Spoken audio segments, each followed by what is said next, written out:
आचार्य कृप कहते हैं कि परिचिंतित पार्थेन सन्निपातो नन्ह छशः, कि अर्जुन के बल को देखकर लगता है कि हम सब में से अकेला कोई भी व्यक्ति ऐसा नहीं है जो उसको आज हरा देगा। नमस्कार मित्रों, सबसे पहले आप सबको रक्षाबंधन की बहुत सारी बधाइयाँ। मेरे ख्याल से this is one of the most purest festival of India, तो ये सबको मनाना चाहिए, मना रहे हैं, एंजॉय कर रहे हैं। बहुत बहुत शुभकामनाएं, बहुत बधाइयाँ। और हम हैं महाभारत के विराट पर्व में, विराट पर्व के विराट युद्ध में, जहाँ पर युद्ध चल रहा है। अभी कर्ण और अर्जुन आमने सामने आ चुके हैं। अर्जुन कर्ण को ललकारते हैं, कर्ण उनसे कहते हैं कि प्रलाप बंद करो, सामर्थ्य है तो युद्ध करो। कर्ण कहते हैं अर्जुन से कि धर्मे पाचानि बद्धेन यदि ते मर्षितम पुरा, कि अर्जुन अभी अभी तुम जो कुछ कष्ट भोग के आ रहे हो वो तुम धर्म से बधे हुए होने के कारण आ रहे हो। तुम बधे हुए थे और अभी भी तुम बधे हुए ही हो, तो अभी तुम्हारे कष्ट भोगने का समय गया नहीं है। जो कुछ तुम्हारा क्लेश था वो तुम्हारी प्रतिज्ञा के कारण था। प्रतिज्ञा पूरी की तुम लोगों ने, तुम वन को गए, अब वो सारा का सारा क्लेश तुम मेरे समक्ष लेकर प्रस्तुत हो। यदि जाका स्वयं पार्थ युद्धते तव कारणात्, कि अर्जुन अगर तुम्हारी तरफ से स्वयं इंद्र भी युद्ध करने आ जाएं तब भी आज तुम्हें मुझसे कोई बचा नहीं सकता। ऐसी शब्दावलियाँ, ऐसी भाषा का प्रयोग योद्धा करते हैं कभी कभी या हमेशा, जब भी वो एक दूसरे के सामने रिटेलिएट कर रहे होते हैं। तो वही वार्तालाप यहाँ पर चल रहा है। अर्जुन ने कहा कि तुम कुछ नहीं हो, कर्ण ने कहा कि तुम कुछ नहीं हो, मैं तुम्हें ऐसे मिट्टी मिला दूंगा, इसलिए अपना पूरा सामर्थ्य लेकर मेरे सामने आओ और मुझसे युद्ध करो। अर्जुन को हंसी आती है। अर्जुन कहते हैं कि तुमको तो मैंने अभी अभी परास्त किया था, तुम वापस मुझसे युद्ध करने आए हो। इदानीमेव तावक्तम पयातो रणंसस, अर्जुन बोले हे राधा पुत्र, मैंने तुमको अभी अभी परास्त किया है, तुम्हारे भाई को मैंने अभी अभी मारा है। ये सब देखने के बाद भी तुम युद्ध क्षेत्र में खड़े हो।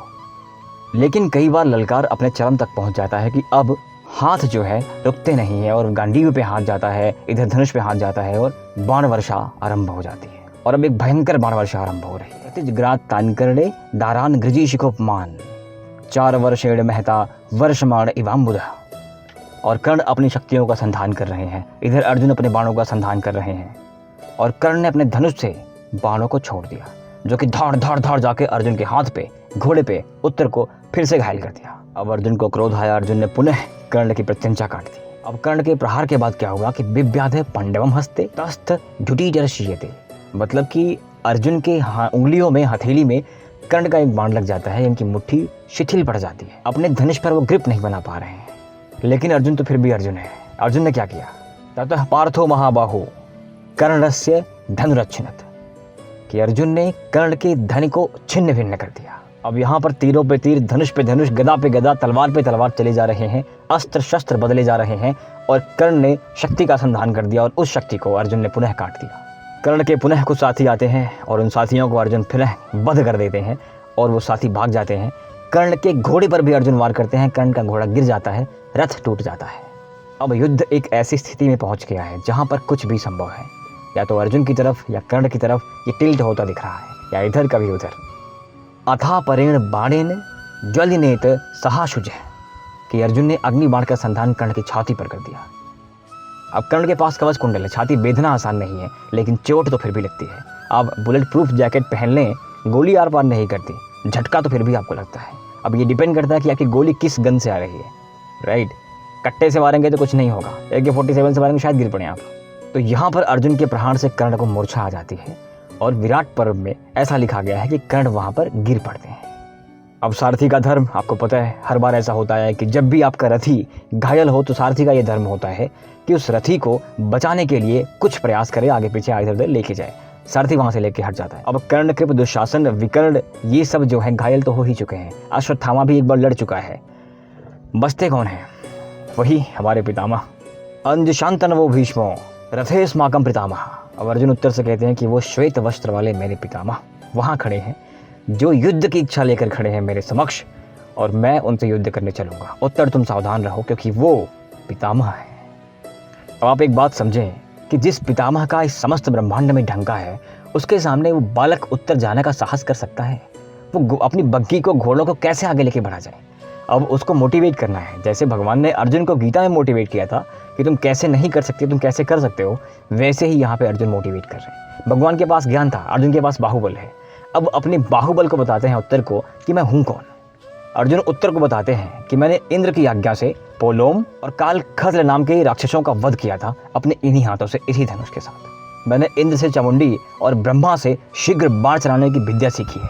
मैंने समुद्र के पार जाकर 60,000 धनुर्धरों को एक साथ मार के हिरण्यपुंड का विनाश कर दिया था। ये कुछ ऐसा ही है कि आप किसी बच्चे के सामने जाएं और उसको बताएं कि मैंने PhD करी हुई है, तो ऑटोमेटिक वो सोचेगा कि अच्छा आपने PhD करी हुई है। तो ये सारे भाव यहाँ पे आवश्यक इसलिए हो जाते हैं, आपको अपनी क्रेडिबिलिटी बतानी इसलिए आवश्यक हो जाती है कि सामने वाला आपको जाने कि आप हैं कौन। और अब बताते हैं अर्जुन की रुद्रम रुद्रादहम शास्त्रम वारुणम वारुणादापि, कि मैंने शिव से रुद्रास्त्र, वरुण से वरुणास्त्र, अग्नि से अग्नास्त्र, वायु से वायुआस्त्र और सभी वज्र आदि शस्त्र मैं देवलोक से सीख करके आया हूँ। तो तुम्हें जरा भी भय करने की आवश्यकता नहीं है उत्तर कि मेरा युद्ध अब किससे होने जा रहा है। मेरे पास इतना बाहुबल है कि समस्त ब्रह्मांड में मेरा युद्ध किसी से भी हो जाए, तो तुम्हें भय करने की आवश्यकता नहीं है। तुम्हारा रक्षण मैं करूँगा, तुम बस आगे बढ़ो। मित्रों, बात करने की एक कला होती है, बताने की एक कला होती है। अगर कोई ऐसा पुरुष बताए कि मैंने ये कर दिया, मैंने वो कर दिया, तो सामने वाला बोलेगा ये फेंक रहा है, बकवास कर रहा है। लेकिन अगर आपकी बातों में विश्वास है, आपकी बातों में एक वजन है, तो सामने वाला सोचता है कि बात तो सही लग रहा है। तो उत्तर अर्जुन की बातों को सत्य मानकर और उसकी बातों में विश्वास करके मोटिवेट होकर के आगे बढ़ जाता है। और सबसे बड़ी बात कि उत्तर ने अभी अभी युद्ध कला अर्जुन की देख ली थी कि कैसे ये महाभटों को ऐसे मिसल रहे हैं। अब जैसे ही अर्जुन आगे बढ़ते हैं, पुनः विकर्ण आते हैं, दुशासन आते हैं, विविंशति आते हैं, ये 3-4 लोग आकर के युद्ध कर रहे होते हैं अर्जुन से। और अर्जुन एक बार पुनः उन सबको खदेड़ करके आगे भीष्म की तरफ बढ़ रहे होते हैं। महर्षि व्यास लिखते हैं कि बलवास तरुणा दक्ष है, अक्ष प्रकारा पांडव, यह पांडव सभी प्रकार से दक्ष है।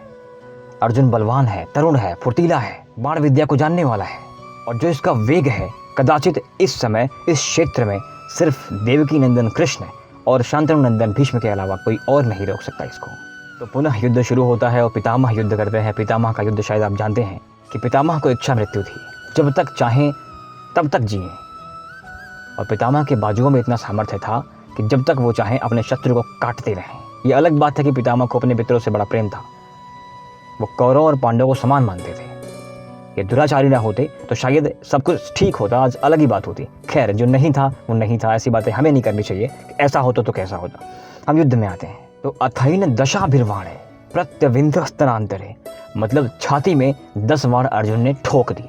लेकिन पितामह को पछाड़ना इतना आसान नहीं था। ये छोटे मोटे घाव पितामह कुछ नहीं कर सकते थे। और कौरवों की हार तो शायद अनिश्चित ही लग रही थी, क्योंकि कर्ण है, दुर्योधन है, दुशासन है, विकर्ण है, अश्वत्थामा है, आचार्य द्रोण है, आचार्य कृप है, पितामह है। जब तक ये सब जीवित हैं तब तक हार कैसे मान लें? कुछ प्रयत्न करना पड़ेगा। क्या वो मोहनी अस्त्र होगा? क्या उनको मोह करके कुछ क्षण के लिए मूर्छा डाल करके और विजय हासिल कर ली जाएगी? क्योंकि अर्जुन यहाँ किसी कौरव का वध करने तो नहीं आए थे, और न ही कोई कौरव समर्थ होकर अर्जुन से युद्ध करने आया था। विराट नरेश का युद्ध था, युद्ध चल रहा है। अब अगला प्रहार क्या होता है, मोहनी अस्त्र के बाद क्या होता है, चीजें कैसे बदलती हैं, मिलते हैं कल।